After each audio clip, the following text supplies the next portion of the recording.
Apa hukumnya orang murtad? Kenapa saya mengikut Kristus? Karena dialah juru selamat saya, juru selamat manusia. Hanya saja kamu belum mengenal keselamatan dan kebenaran.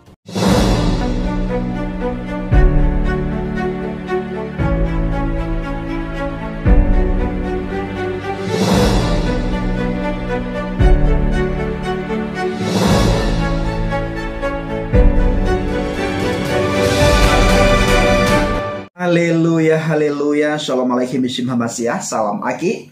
Aku kabarkan Injil keselamatan. Bapak Ibu kasih Tuhan, ketemu lagi dengan saya Evangelis Avraham Effendi Usman. Bagaimana kabar Bapak Ibu semua? Tentu luar biasa. Saudaraku para pencinta channel Baget, saya mengajak Bapak Ibu semua untuk melihat sebuah cuplikan video, di mana di video ini ada cuplikan Dul Somad mengenai orang murtad keluar dari agama Islam, hukumnya apa.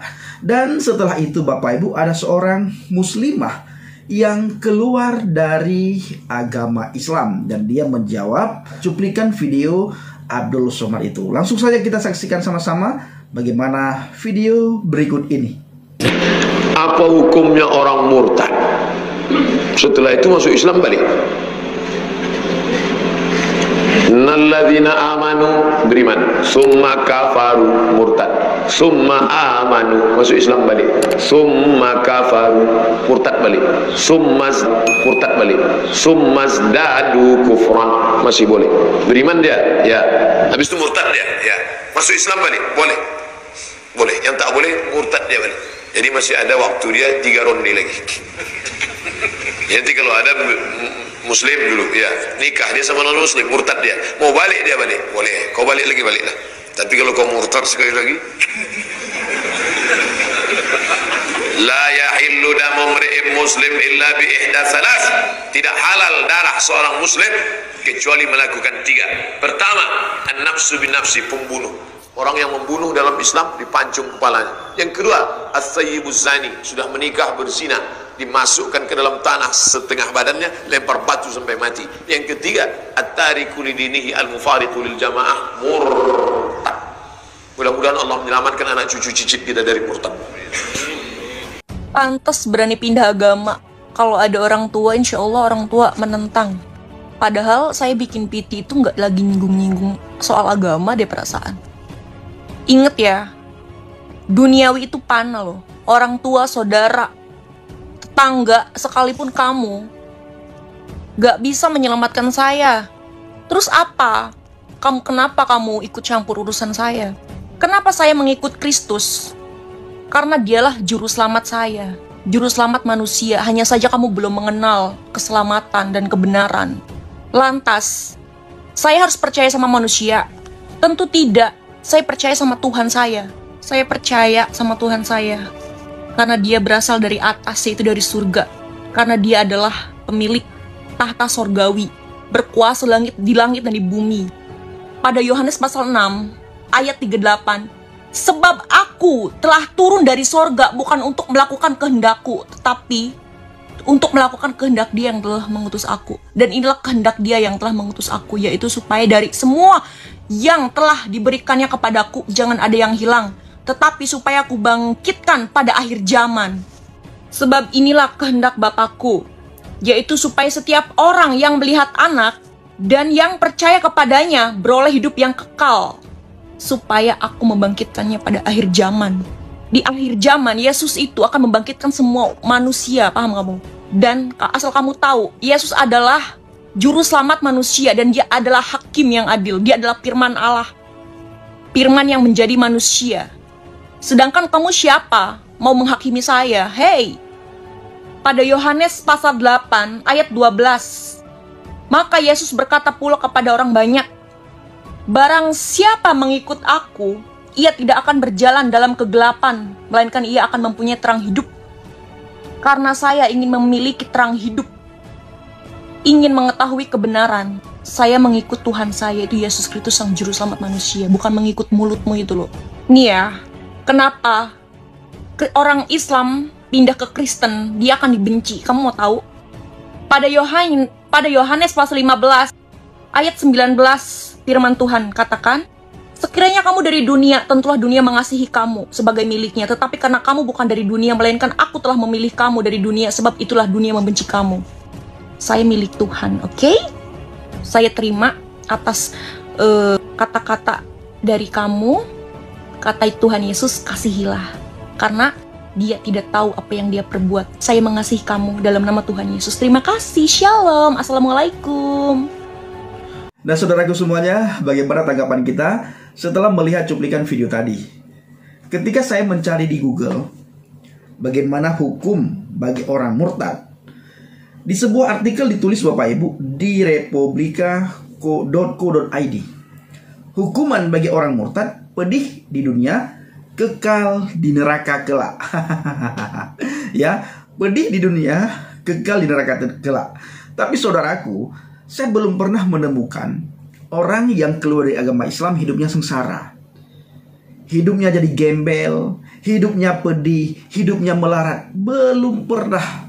Justru saya menemukan orang yang sudah keluar dan alias orang murtad, ya, itu hidupnya merasa tenang, ada kedamaian, ada sukacita. Kenapa? Karena tidak dihantui lagi oleh maut, tidak dihantui lagi oleh neraka. Karena kita ditetapkan ini masuk neraka Bapak Ibu. Lalu oleh karena kasih karunia Tuhan, kita diselamatkan. Bukan karena amal kebaikan kita, tetapi kita diselamatkan oleh karena anugerah kita, ya, oleh karena anugerah Tuhan. Percaya kita kepada Adonai Yeshua HaMashiach, itulah yang membuat kita masuk surga saudara. Bukan karena amal kita, bukan karena kebaikan kita, bukan karena pahala yang kita kumpulkan masa di dunia ini. Bukan berarti setelah kita beriman, percaya kepada Adonai Yeshua HaMashiach, pahala itu, amal, kebaikan tidak butuh. Justru kita dituntut oleh Alkitab, dituntut oleh firman, supaya terus setiap hari, setiap waktu, setiap saat kita melakukan kebaikan. Tetapi kebaikan yang kita lakukan bukan untuk membawa kita ke surga, karena Tuhan tidak butuh amal kita. Tuhan tidak butuh kebaikan kita. Siapa kita? Kita bawa kebaikan kita bawa amal kita ke hadapan Tuhan. Siapa kita? Kebaikan, amal, ataupun pahala yang kita kumpulkan ini, yang kita lakukan masa di dunia, itu bagaikan kain kotor di hadapan Tuhan. Jadi jangan pernah ada istilah di dalam hati dan pikiran kita, amal yang kita kumpulkan nanti kita bisa sogok Tuhan sehingga Tuhan membukakan pintu surga supaya kita bisa masuk. Tidak seperti itu. Kalau saudara punya pikiran seperti itu, maka saudara harus buang pikiran itu jauh-jauh. Ya, kembali lagi, hukuman bagi orang murtad, pedih di dunia, kekal di neraka kelak. Saudara, saya belum pernah menemukan teman-teman yang murtad itu hidupnya itu pedih, melarat, sengsara. Ya, walaupun tidak kaya, walaupun kami murtadin ini tidak kaya, tidak diberikan kelimpahan harta, tetapi hidup kami penuh dengan kedamaian, penuh dengan sukacita, penuh dengan ucapan syukur karena kami sudah diselamatkan. Ini di dunia. Di akhirat, kami sudah pasti tidak lagi masuk neraka. Tempat kami sudah tidak lagi di neraka. Kami sudah mendapatkan hidayah yang sudah diberikan cuma-cuma oleh Tuhan.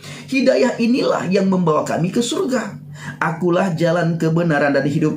Tidak ada seorang pun yang datang kepada Bapa kalau tidak melalui aku. Ini hidayah. Kami mendapatkan petunjuk jalan ke surga. Ya, ketika kami beriman, percaya, bertakwa dan tinggal di dalam Adonai Yeshua HaMashiach, maka dosa-dosa kami yang masa lampau itu diampuni oleh Tuhan. Tidak lagi diperhitungkan dosa kami. Dosa orang yang sudah percaya kepada Yeshua HaMashiach itu tidak lagi diperhitungkan. Maka orang itu ibarat lahir baru di dalam imannya yang baru. Dia seperti lahir baru. Dari agama Islam seperti saya, lalu saya keluar tinggalkan agama Islam. Habis itu saya percaya kepada Yeshua HaMashiach. Maka sejak dan ketika saya percaya kepada Adonai Yeshua HaMashiach hari ini, kesalahan dosa saya yang kemarin itu tidak dihitungkan lagi oleh Tuhan. Tuhan bukan pribadi yang suka menghitung-hitung dosa manusia.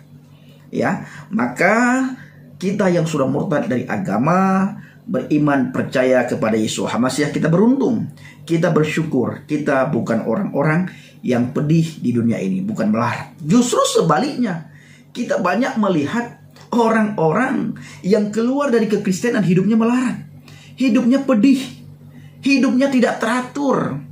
Sering kita melihat sangat tidak baik hidupnya. Kenapa? Karena dihantui oleh rasa was-was, rasa takut, rasa gelisah, rasa khawatir. Jangan-jangan kalau aku mati hari ini, aku tidak selamat ini ke neraka. Kalau ke surga tidak mungkin. Kenapa? Karena juru selamat tidak ada. Tidak ada pribadi yang menyelamatkan. Sudah pasti tidak ada keselamatan. Jaminan kepastian keselamatan sudah pasti tidak ada. Karena tidak ada pribadi yang menjamin keselamatan seseorang. Dihantui oleh rasa takut, rasa was-was itu. Yang kedua, tidak lagi dipimpin oleh kuasa Ruh HaKodes.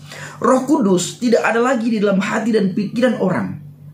Ketika orang itu meninggalkan kekristenan, meninggalkan Adonai Yeshua HaMasiah, menyangkal imannya, maka orang itu tidak lagi dipimpin oleh kuasa Roh Kudus.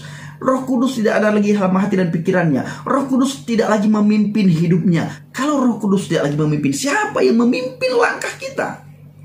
Apakah kuasa kegelapan? Jelas Bapak Ibu.